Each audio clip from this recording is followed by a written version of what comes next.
Hello everyone, Simon this side. आज हम बात करेंगे ओनियन एक्सपोर्ट के रिगार्डिंग। जैसे भी आपको पता होगा कि कोई भी एक्सपोर्टर नया हो या किसी को भी एग्रो में आना है तो सबसे पहले उसके माइंड में जाता है कि ओनियन ही एक्सपोर्ट करना है। इसके रीजंस है, मैं आपको इसके ऊपर बारे में बात करेंगे और पूरा एक आज एक फ्लो देखेंगे कि ओनियन में होता क्या क्या है, किस टाइप का ओनियन होता है, कहाँ से परचेजिंग होती है, हम कौन से कंट्री में भेजते हैं, वहाँ पे क्या कैलकुलेशन होता है, और अगर कमीशन बेस पे भेजते हैं हम वो चीज़ तो वहाँ पे हमको कौन कौन से चार्जेस देने पड़ते हैं ताकि हम उस चीज़ से हमारा प्रॉफिट ज़्यादा बढ़ जाए। So let's start. देखिए, सबसे पहले आपको ये पता होना चाहिए कि ओनियन का एच एस कोड क्या है। एच एस कोड मतलब वो होता है कि जब आप एक्सपोर्ट करते हो तो आपको पता होना चाहिए कि उस पर्टिकुलर प्रोडक्ट का एच एस कोड क्या है। तो ओनियन के एच एस कोड के मैं बारे में बात करता हूँ तो वो है 07031010। आप जब भी गूगल में टाइप करोगे तो आपको इसके रिगार्डिंग डाटा आ जाएगा, आइदर वो आपका DGFT का डाटा हो या ट्रेड बैंक का डाटा हो, तो उसको आपको एक आइडिया हो जाएगा, पिक्चर क्लियर हो जाएगी कि ओनियन के टाइम पे 07031010 का एच एस कोड लगता है। दूसरी बात आती है कि ओनियन ही एक्सपोर्ट क्यों होता है, लाइक जब भी किसी की मेंटेलिटी स्टार्ट होती है। तो अब देखिए, सिंपल सा फंडा है कि आप अगर दुबई, श्रीलंका, बांग्लादेश, कहीं पे भी नियर बाय कंट्रीज में एक्सपोर्ट करते हैं तो फ्रूट्स एंड वेजिटेबल में ये होता है कि उसके ख़राब होने के चांसेस ज़्यादा है। सी सपोज जैसे आपका रेफर कंटेनर लगता है जो उसको मतलब उसको प्रॉपर टेम्परेचर दे के रखता है, मतलब लॉन्ग ड्यूरेशन के लिए। तो फ्रूट्स एंड वेजिटेबल के हाई चांसेस है उसके ख़राब होने के। नो डाउट आपके पास आप उसका इंश्योरेंस होगा, but it will take time. तो ओनियन ऐसा है, उसकी शेल्फ लाइफ आपको पता होनी चाहिए। लाइक अगर आप नासिक के ओनियन की बात करोगे सो उनका शेल्फ लाइफ है 5 से 6 महीने तक का चला जाता है, डिपेंड आप उसको कैसे संभाल के रखते हो। तो ये तो हो गया अपना कि ओनियन क्यों होना चाहिए, क्योंकि वो ज़्यादा दिन भी लंबा चलता है। उसको ऐसे पर्टिकुलर किसी चीज़ की ज़रूरत भी नहीं होती, उसको होल्ड करके रखो या कोल्ड स्टोरेज पर रखे, वहाँ पे भी कहीं भी उतरता है। और ये प्रोडक्ट लॉन्ग टाइम पे आप किसी भी कंट्री में जाके होल्ड भी कर सकते हो उस चीज़ को वहाँ पे। देखिए, अभी आपको पता होना चाहिए कि जो ओनियन होता है अपना, उसका टाइप्स कितना है। जैसे एक रेडिश में आता है और एक पिंकिश में आता है।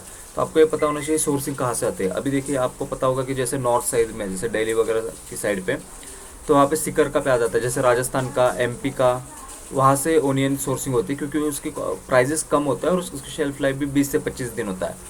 ओनियन नासिक से भी जाता है दिल्ली में, बट उसका प्राइस आपको एज़ कम्पेयर टू ये हाई मिलेगा। अभी आपको ये पता होना चाहिए कि जैसे रेड ओनियन, पिंक ओनियन, जैसे मैंने आपको बताया। फिर इसका सीज़न पता होना चाहिए कि जब भी आप एक्सपोर्ट के लिए लेते हो किसी से भी ओनियन, तो ये न्यू क्रॉप है या ओल्ड क्रॉप है, मतलब उसने स्टोर करके रखा हुआ था या अभी नया जो निकला है, वो चीज़ पता होनी चाहिए आपको। फिर 2 पत्ती है, 3 पत्ती है, उसका जो ऊपर का क्या बोलते हैं, छिलका, काइंड ऑफ कवर, तो वो 2 पत्ती का है, 3 पत्ती का, इसके ऊपर भी प्राइजेस होती है आपकी। फिर अभी आपको ये समझना चाहिए नासिक ही क्यों। आप अगर किसी के साथ इन्वेस्ट कर रहे हो एक्सपोर्ट में तो आपको ये पता होना चाहिए कि अगर मैं उसके साथ एक्सपोर्ट कर रहा हूँ तो वो कहाँ से परचेजिंग कर रहा है। सपोज उसने अपनी परचेजिंग दिखा दी आपकी नासिक से, तो आपको पता होना चाहिए कि नासिक का quality one of the best है। अगर आप गुजरात से ले रहे हो, गुजरात का ओनियन, तो इंटरनेशनल मार्केट में, जैसे श्रीलंका की पर्टिकुलर बात कर रहा हूँ आपसे, as compare to Nashik, Sri Lanka का ओनियन आपको चीप रेट में बिकता है। तो आप बी अवेयर ऑफ दैट कि अगर आपका नासिक का ओनियन है और वो वहाँ का रेट दिखा रहा है आपको, क्योंकि ओनियन में डिफरेंस है, तो आपको ये पता होना चाहिए कि आपने सोर्सिंग करवाई है किसी एजेंट के थ्रू या आप खुद कर रहे हो, तो रेट वहाँ पे अलग अलग होते हैं। ताकि हम मैक्सिमम टाइम अगर श्रीलंका में फ़ोन करके पूछते सर आज का क्या रेट चल रहा है, या वहाँ से कुछ कोटेशन आता है, तो यू मस्ट अवेयर कि गुजरात का ओनियन नासिक से कम प्राइस में सेल आउट होता है।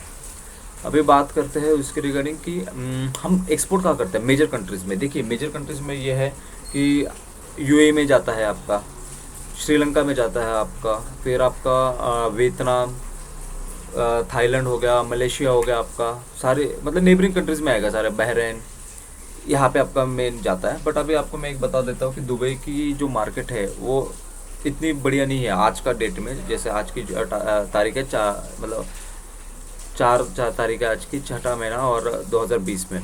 तो एक सिंपल सा फंडा बताता हूँ कि आज की डेट में वहाँ पे रेट चल रहा है 0.80 दिरहम का। अप डाउन होता रहता है, नो डाउट।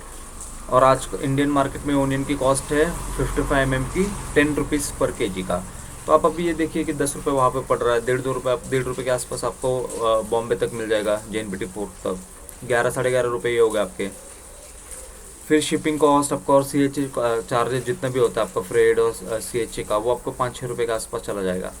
तो वहाँ पे आपको 5% कमीशन भी देना है, वो अभी बाद में बात करेंगे। तो अभी ऐसा एक एवरेज पकड़ोगे ना, तो आज के हिसाब से वहाँ पे 0.80 मतलब हो गया 16 रुपये किलो ओनियन बिक रहा है दुबई में। तो आप कैसे मतलब उस चीज़ को प्रॉफिटेबल लेके आओगे? और जितने भी आप अगर यूट्यूबर्स में देखोगे कि मतलब एक्सपोर्ट हो रहा है, ये हो रहा है, तो आज के डेट में दुबई का पूरा मार्केट डाउन है और आपको प्रॉफिट हो ही नहीं सकता। वो उनके वीडियोस या फोटोज़ होते हैं कि जहाँ पे वो लोगों का पैसा यूज़ करके देखिए, वो ब्रोकर है, so he will charge his commission, तो उसको कोई मतलब ही नहीं बनता, वो सिर्फ आपको प्रॉफिट दिखा देगा, पर एंड ऑफ द डे वहाँ पे कुछ और ही सिनेरियो निकलता है। आगे बात करते हैं कि साइज़, कि आप अगर किस कंट्री में भेज रहे हो तो क्या क्या साइज़ होना चाहिए।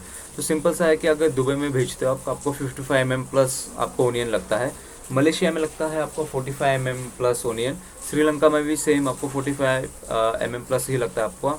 बांग्लादेश में 40 mm प्लस लगता है आपको। वियतनाम में 25 to 35 mm का बीच में लगता है आपको। आपको ये पता होना चाहिए कि अगर मैं इस प्रोडक्ट में हूँ, क्योंकि इस बहुत टाइम ऐसा देखा गया है कि लोगों ने अपना ओनियन, ये एक अलग पार्ट है बट एक आइडिया देता हूँ आपको, लोगों ने अपना ओनियन भाव टू भाव भी बेचा है। मान लो 100 की चीज़ है, 100 में सेल आउट किया सारे एक्सपेंसेस निकाल के। रीज़न में ये था कि इंडियन गवर्नमेंट ने MEIS रखा था उस टाइम 10%, अभी फिलहाल है नहीं वो MEIS, बट आपको पता होना चाहिए कि MEIS कितना परसेंट मिलता है आपके प्रोडक्ट के ऊपर। अभी मेन बात करते हैं कि चार्जेस क्या क्या लगते हैं। देखिए, आप यहाँ से अगर एक्सपोर्ट करते हो तो सबसे पहले आपको यहाँ पे नासिक का जितना भी रेट होता है तो आपको वहाँ से लोडिंग के चार्जेस मिल जाते हैं, प्लस पैकिंग, लोडिंग और ट्रांसपोर्टेशन के यहाँ पे मिल जाएंगे। फिर आपको पता होना चाहिए कि शिपिंग का फ्रेट कितना है अपना वहाँ पे UAE में पहुँचने के लिए या किसी कंट्री में, फ्रेट आपको पता होना चाहिए। फिर देखिए, सबको यही आता है कि अगर हमको ब्रोकर के थ्रू कर रहे हैं 5% पे, तो हम सोचते हैं कि यहाँ से माल भेजो, वहाँ पे 5% कमीशन लेगा, बट ये चीज़ें वर्केबल नहीं है। देखिए, वहाँ पे पहुँचने के बाद सबसे पहले आपको पार्किंग चार्जेस देने होते हैं। जो भी, अब मैं दुबई के बारे में बात करता हूँ कि अलीवेयर मार्केट में मान लो कंटेनर पहुँच गया, तो वहाँ पे आपको पार्किंग चार्जेस देने पड़ते हैं पर डे के हिसाब से।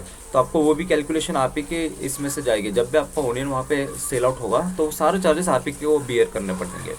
फिर वहाँ पे अनलोडिंग, जो कंटेनर से माल लोड होगा, क्योंकि वहाँ पे कैसे होता है, डेली बेसिस पे हाथ गाड़ी भी चलती है। मतलब एक कंटेनर से कुछ माल निकाल के कंटेनर भी लोड होता है, बट कुछ माल आपको काइंड ऑफ कार्टर के सिस्टम के हिसाब से आपको सेल आउट करना पड़ता है कि कितने गाड़ी माल बिका आज। मतलब एक ही दिन पे ज़रूरी नहीं कि आपका माल बिक जाए, वो चार्जेस आपकी तरफ होता है। फिर आपका डिलीवरी टू कस्टमर वही पता है आपको, हाथ गाड़ी का पूरा उस वो चार्जेस पता होना चाहिए। लोडिंग के अनलोडिंग के चार्जेस, दुबई की बात कर रहा हूँ फिलहाल, वहाँ का पता होना चाहिए। फिर आपको शिपिंग चार्जेस, ये चीज़ आपको कोई नहीं बताएगा। जब वहाँ पे आपका वेसल उस कंट्री के पोर्ट पे पहुँचा है तो वहाँ पे शिपिंग चार्जेस होता है। दुबई की जनरली चार्जेस है 3000 से 3500 दिरहम के बीच में पड़ता है। अब इसको आप 20 से मल्टीप्लाई कीजिए तो वो भी आप ही को देना होता है।